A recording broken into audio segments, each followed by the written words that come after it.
இங்கே பாருங்கள், ஃபைனலாக கடையில் பொரிக்கிற மாதிரி மொறு மொறு காலிஃப்ளவர் ரெடி. எண்ணெய் ஒரு சொட்டு கூட குடிக்காதுங்க, சூப்பராக இருக்கும்.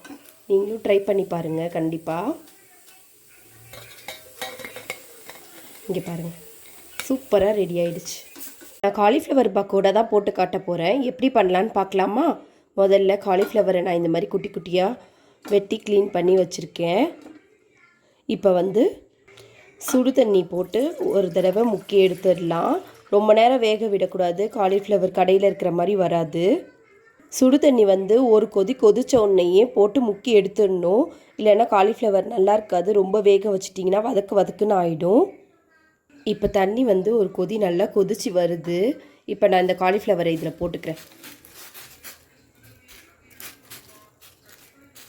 போட்டாச்சு. இது நல்லா ஒரு கொதி நல்லா கொதிச்சு வந்தோடனே எடுத்துட வேண்டியதான். கடையிலலாம் வாங்கினா இவ்வளோ சுத்தமாக க்ளீன் பண்ணி நம்மளுக்கு தருவாங்களான்னு தெரியாது, புழு இருக்கும் எல்லாம் இருக்கும். அதனால நம்ம வீட்டிலையே இதை செஞ்சிடலாம். வெறும் 10 நிமிஷம் தான் ஆகும். இப்போ இது நல்லா கொதிச்சு வந்துருச்சு. இப்போ நான் இதை ஆஃப் பண்ணிவிட்டு இதில் வடிகட்டிக்கிறேன். இதுலேயே இப்போ நான் வடிகட்டிக்கிறேன்.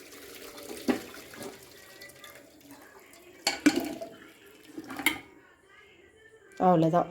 ஒரு வேக்காடு வச்சு மட்டும் எடுத்துட்டோம். ரொம்ப வேக வச்சா நல்லா இருக்காது, அதனால ஒரே ஒரு வேக்காடு மட்டும் வச்சு எடுத்து வடிகட்டியாச்சு.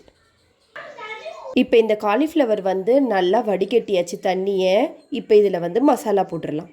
இந்த மசாலா மீன் சிக்கன்லாம் பொரிக்கிற மசாலா. இது நம்ம மீன் கடை, அதுக்கப்புறமாட்டி நம்ம பக்கத்தில் உள்ள மளிகை கடையிலே கிடைக்கும். இந்த மசாலா தேவையான அளவை போட்டுக்கலாம். இப்போது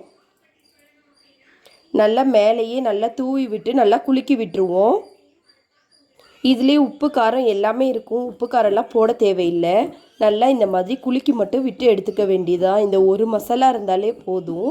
நம்ம அரிசி மாவு இதெல்லாம் போடவே தேவையில்லை, இது ஒன்று போதும் நம்மளுக்கு.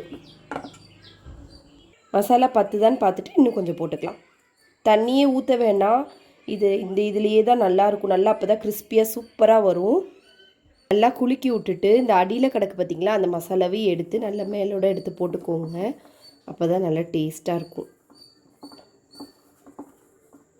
கடையில் 1/4 கிலோ 40 ரூபாவோ என்னமோ நினைக்கிறேன். நான் வாங்கினதே இல்லை கடையில், வீட்டில் தான் போடுவேன். ஆனால் வீட்டில் போட்டால் நல்லா நிம்மதியாக சாப்பிட்லாம், எவ்வளோ வேணாலும் சாப்பிட்லாம். கடையில் அந்த டேஸ்ட்டுக்கு தான் கொஞ்சோண்டு சாப்பிட முடியும். இதை 1/2 மணி நேரத்துலேருந்து 1 மணி நேரம் வரைக்கும் அப்படியே ஊற வச்சிடலாம். இது இப்போதைக்கு நம்ம எடுக்க தேவையில்லை, இதை ஓரமாக வச்சிட வேண்டியதான். நான் இன்றைக்கி தக்காளி சாதத்துக்கு தான் காலிஃப்ளவர் பொரியல் பண்ணியிருந்தேன். நான் எப்படி பொரிக்கணுன்றதை அப்புறம் காட்டுறேன், எப்படி கிறிஸ்பியாக வருதுன்றதை காட்டுறேன். நான் இப்போ இதுக்கு மூடி போட்டு வச்சிடுறேன். ஒரு மணி நேரம் கழித்து எடுத்து பார்க்கலாம். காலிஃப்ளவரை போட்டு எடுத்துடலாமா? இப்போ வடை சட்டி அடுப்பில் வச்சு அடுப்பை பற்றிட்டேன். எண்ணெய் ஊற்றிடலாம்.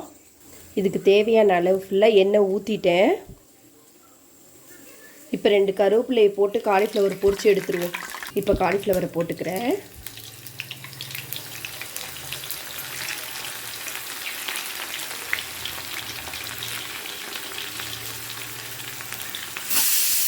ஒரு பக்கம் தக்காளி சாப்பாடு ரெடி ஆயிடுச்சு.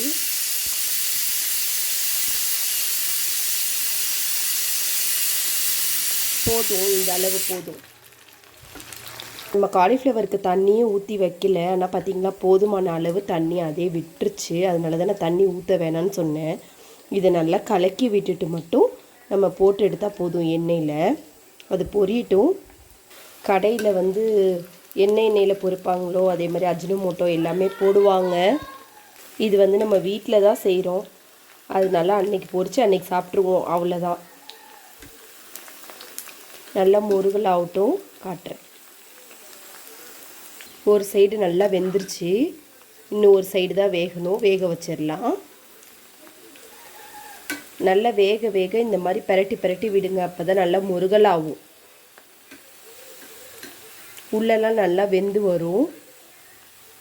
கடையில் பைண்ட் ஆகுறதுக்காக முட்டைலாம் வேற ஊற்றுவாங்க. நம்ம முட்டைலாம் ஊற்ற தேவையில்லை, இதே நல்லா கிறிஸ்பியாகவே தான் இருக்கும்.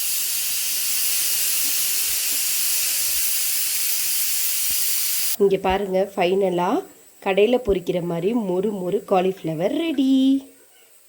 எண்ணெய் ஒரு சொட்டு கூட குடிக்காதுங்க, சூப்பராக இருக்கும். நீங்களும் ட்ரை பண்ணி பாருங்கள் கண்டிப்பாக.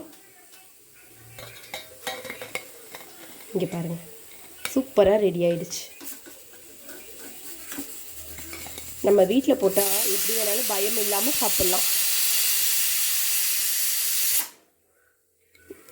ஒரு பீஸ் பிச்சு காட்டுற பாருங்க, அவ்வளோ மொறு மொறுன்னு சூப்பராக இருக்கும். உள்ளெல்லாம் நல்லா வெந்திருக்கு. இப்போ என் பையனை கூப்பிட்டு சாப்பிட்டு பார்க்க சொல்ல போகிறேன். சூடு ஆறட்டும். நௌஃபல், இங்கே வா. இங்கே பாரு, காலிஃப்ளவர் பண்ணியிருக்கேன். இங்கே வா, சாப்பிட்டு பாரு. நல்லா இருக்கா? நீங்களும் இந்த மாதிரி ட்ரை பண்ணி பாருங்கள். கண்டிப்பாக கிறிஸ்பி காலிஃப்ளவர். மறக்காமல் சப்ஸ்கிரைப் பண்ணிவிடுங்க. பாய் பாய். நெக்ஸ்ட் வீடியோவில் பார்க்கலாம்.